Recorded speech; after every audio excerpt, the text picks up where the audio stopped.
8-14 आंकड़ों का खेल। कार्यपत्रक 127। पहला प्रश्न है, तालिका को पूरा करें। यहाँ पे देखिए एक तालिका है, ऊपर लिखा है जीव जंतु का नाम और दूसरे नंबर पे है पैरों की संख्या। तो यहाँ पे देखिए आदमी के कितने पैर होते हैं, तो 2, गधे के पैरों की संख्या 4, चूहे के पैरों की संख्या 4, तिलचट्टा के पैरों की संख्या 6 और मुर्गे के पैरों की संख्या 2। तो प्रश्न है कि कितने जीव जंतुओं के पैरों की संख्या 2 से अधिक है। तो यहाँ पे देखिए गधा, चूहा और तिलचट्टा, इन तीनों के जो पैरों की संख्या है वो 2 से अधिक है। तो यहाँ पे हम लिख देंगे 3 जीव जंतुओं के पैरों की संख्या 2 से अधिक है। इसके बाद है दूसरा, कितने जीव जंतुओं के पैरों की संख्या 4 से अधिक है। तो यहाँ पे सिर्फ एक जो जीव है यानी तिलचट्टा, इसका जो पैरों की संख्या है वो 4 से अधिक है। इसके बाद है 2 पैर वाले जीव जंतु का नाम तालिका से लिखें। तो देखिए 2 पैर वाले जीव जंतु कौन है, तो एक है आदमी और दूसरा है मुर्गा। उसके बाद है 4 पैर वाले जीव जंतु का नाम तालिका से लिखें। तो 4 पैर किसके हैं, तो गधे के 4 पैर हैं और चूहे के 4 पैर हैं। अगला है विज्ञापन देखकर उत्तर दीजिए। तो यहाँ पे देखिए एक शर्ट है 200 रुपए की, माफ कीजिए टी शर्ट है 200 रुपए की, शर्ट है 300 रुपए का, जीन्स है 300 रुपए का, फ्रॉक है 250 रुपए का और ये मोजा यानी जुराब है 50 रुपए का। तो प्रश्न देखते हैं, सबसे कम कीमत में क्या मिल रहा है।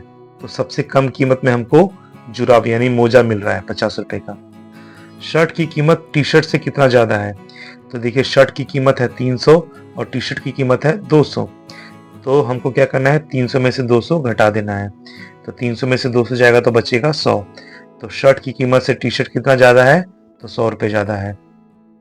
उसके बाद है, आपने 2 टी शर्ट, 1 जीन्स तथा 1 शर्ट लिया है। आपने 1000 रुपए दुकानदार को दिया है, आपको कितने रुपए वापस मिलेंगे। तो देखिए यहाँ पे 2 टी शर्ट लिए हैं यानी 200 के हिसाब से, तो ये 400 हो गया। 1 जीन्स लिया है तो 300, तो 400 और 300 हुआ 700 और 1 शर्ट लिया 300 का, तो ये भी हो गया 700 और 300 1000। यहाँ पे देखिए 200 गुणे 2 यानी ये टी शर्ट का दाम 400, ये 300 रुपए हुआ जीन्स का दाम और 300 रुपए हुआ शर्ट का दाम। तो 400, 300, 700 प्लस 300 1000। अब इसने क्या किया है, 1000 रुपए दुकानदार को दिया है, तो कितना रुपए वापस मिलेगा। तो 1000 रुपए दिया ही है और 1000 रुपए इसका दाम ही हुआ है, तो इसको माइनस करेंगे तो ये आएगा 0 रुपए। कार्यपत्रक 128। नीचे दिया गया चित्रालेख बच्चों के द्वारा पसंद किए जाने वाले विभिन्न खेलों को दर्शाता है। क्रिकेट, बैडमिंटन, फुटबॉल, लंबी कूद, दौड़। तो देखिए यहाँ पे एक ये सिंबल जो है उसका मतलब है कि 4 बच्चे, यानी 4, 4 दूनी 8, 4 तिया 12, 4 चौक 16, 4 पंजे 20, 4 छक 24, 4 सत्ते 28, यानी जितने भी है उसको हमको 4 से गुणा कर देना है, तो विभिन्न खेल को खेलने वाले बच्चों की संख्या आ जाएगी। आइए प्रश्न देखते हैं।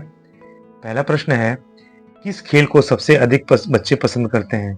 तो देखिए किस खेल को पसंद करते हैं सबसे ज्यादा, तो सबसे ज्यादा दौड़ को पसंद करते हैं। यहाँ पे देखिए 1, 2, 3, 4, 5, 6, 7, 8, 8 चौक 32 बच्चे दौड़ को पसंद करते हैं।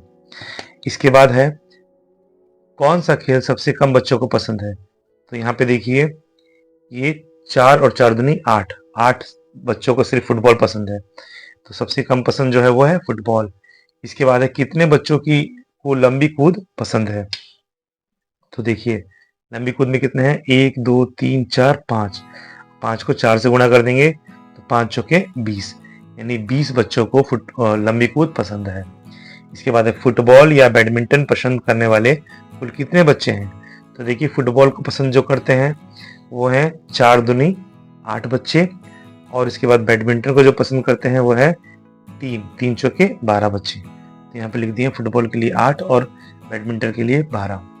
अब है, दौड़ पसंद करने वाले बच्चों की संख्या लंबी कूद पसंद करने वाले बच्चों की संख्या से कितना अधिक है। तो देखिए हम क्या करेंगे, दौड़ पसंद करने वाले बच्चों की संख्या में से लंबी कूद पसंद करने वाले बच्चों की संख्या को घटा देंगे।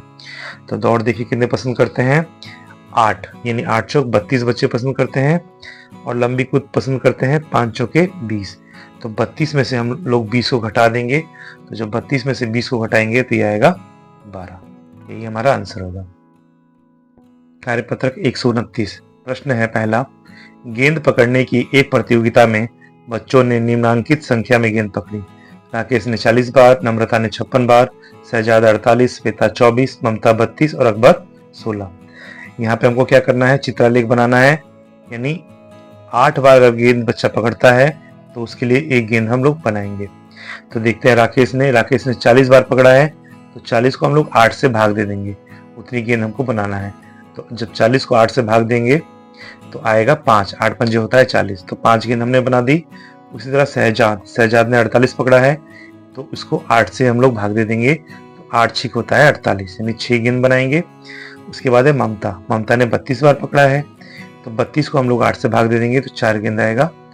इसके बाद नम्रता ने पकड़ा है 56 बार, तो 56 को हम लोग 8 से भाग देंगे तो 7 आएगा, 8 7 56 होता है, तो 7 गेंद बना देंगे। उसके बाद है श्वेता ने 24 बार गेंद पकड़ा है, तो इसको 8 से भाग देंगे तो 3 आएगा, तो 3 गेंद बना देंगे। इसके बाद है अकबर ने 16 को हम लोग 8 से भाग देंगे, तो ये 2 आंसर आएगा, 2 गेंद हम लोग यहाँ पे बना देंगे। दूसरा प्रश्न करते हैं, दिए गए आलेख को देखिए, यह आलेख गांव में उपलब्ध विभिन्न यातायात के साधनों की संख्या को दर्शाता है। तो देखिए, ये यातायात के साधन है और ये उनकी संख्या है। तो प्रश्न है, यातायात के लिए सबसे अधिक किस साधन का उपयोग होता है? तो देखिए, सबसे अधिक यहाँ पे किसका उपयोग हो रहा है, तो साइकिल का, 60, तो साइकिल आंसर आएगा। इसके बाद एक गांव में उपलब्ध कुल यातायात के साधनों की संख्या कितनी है? तो हम लोग क्या करेंगे, इन सभी साधनों को हम लोग जोड़ लेंगे, 60 + 10 + 30 + 5 + 40 + 25।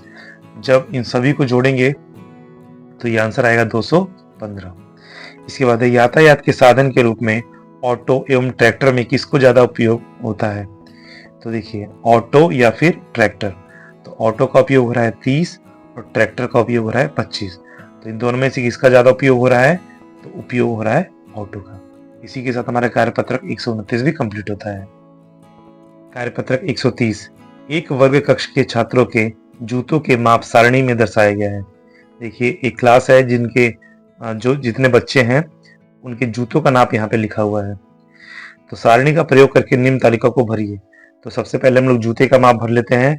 तो जूते का माप देखिए, 4 है, 5 6 7 और एक 8 जूते का माप है। अब देखना है कि 4 नंबर वाले कितने बच्चे हैं, 5 नंबर वाले कितने बच्चे हैं। तो हम लोगों ने जब इसको गिना तो 4 नंबर वाले कुल 5 बच्चे थे, 5 नंबर वाले कुल 7 बच्चे थे, 6 नंबर वाले 9 बच्चे थे और 7 नंबर वाले 7 बच्चे थे और 8 नंबर वाले देखिए 1 और 1 2 बच्चे थे। अब इसका मिलान चिन्ह कर लेंगे। मिलान चिन्ह करने के लिए क्या करना है, अगर 5 दर्शाना है तो हम लोग 4 खड़ी पाई खींचेंगे और एक तिरछी लाइन इसको खींच देंगे तो ये 5 हो जाएगा। उसी तरह जब 7 खींचना है तो 7 के लिए 4 खड़ी पाई और एक ये खींच देंगे तो 5 हो गया और 2 अलग से लिख देंगे, 5 2 7। उसी तरह से 9 भी 4 खड़ी पाई और एक तिरछी, 5 हो गया और ये 4 9 हो गया। इसी तरह से हम सबको भर लेंगे। अगला है इसी में ही कि किस माप के जूतों की संख्या सबसे अधिक है? तो देखिए, सबसे अधिक किस माप की संख्या है, तो 6 नंबर की संख्या ज्यादा है, 9 बच्चे इसको पहनते हैं। इसके बाद किस माप के जूतों की संख्या सबसे कम है? तो 8 नंबर के जूतों की संख्या जो है वो कम है, सिर्फ 2 बच्चे इसको पहनते हैं। किस माप के जूतों को केवल 7 छात्र पहनते हैं? तो 5 नंबर और 7 नंबर के जूते को केवल 7 छात्र ही पहनते हैं। अगला प्रश्न है, दिए गए दंड आलेख में हिना द्वारा विभिन्न विषयों में प्राप्त अंकों को दर्शाया गया है। देखिए, हिना का जो ये सब्जेक्ट है और ये अंक है। अब प्रश्न है, हिना ने सबसे अधिक अंक किस विषय में प्राप्त किए और कितने? तो देखिए, सबसे अधिक किसमें प्राप्त किए, तो हिंदी में। ये देखिए हिंदी है, इसमें कितने अंक प्राप्त किए, तो 80 अंक प्राप्त किए, यहाँ पे दिख रहा है 80। इसके बाद किस विषय में हिना को सबसे कम अंक मिले हैं और कितने? तो देखिए, सबसे कम उसको मिले हैं सामाजिक विज्ञान में, तो कितना मिला है, तो 40 अंक मिला है उसको। इसके बाद किस विषय में गणित से अधिक अंक मिले हैं? तो गणित से किस में अंक ज्यादा मिला है, गणित में मिला है 70 और 70 से ज्यादा है यहाँ पे 80, तो 80 मिला है हिंदी में। इसके बाद है किस विषय में गणित से कम तथा विज्ञान से अधिक अंक मिला है? तो यहाँ पे देखिए, गणित से कम है लेकिन विज्ञान से ज्यादा है। विज्ञान 50 है लेकिन इंग्लिश का यहाँ पे 60 है और गणित का यहाँ पे 70 है, यानी जो अंग्रेजी है वो गणित से कम है लेकिन विज्ञान से ज़्यादा है। तो ये इसका आंसर होगा अंग्रेजी। और इसी के साथ हमारा कार्यपत्रक 130 भी कंप्लीट होता है।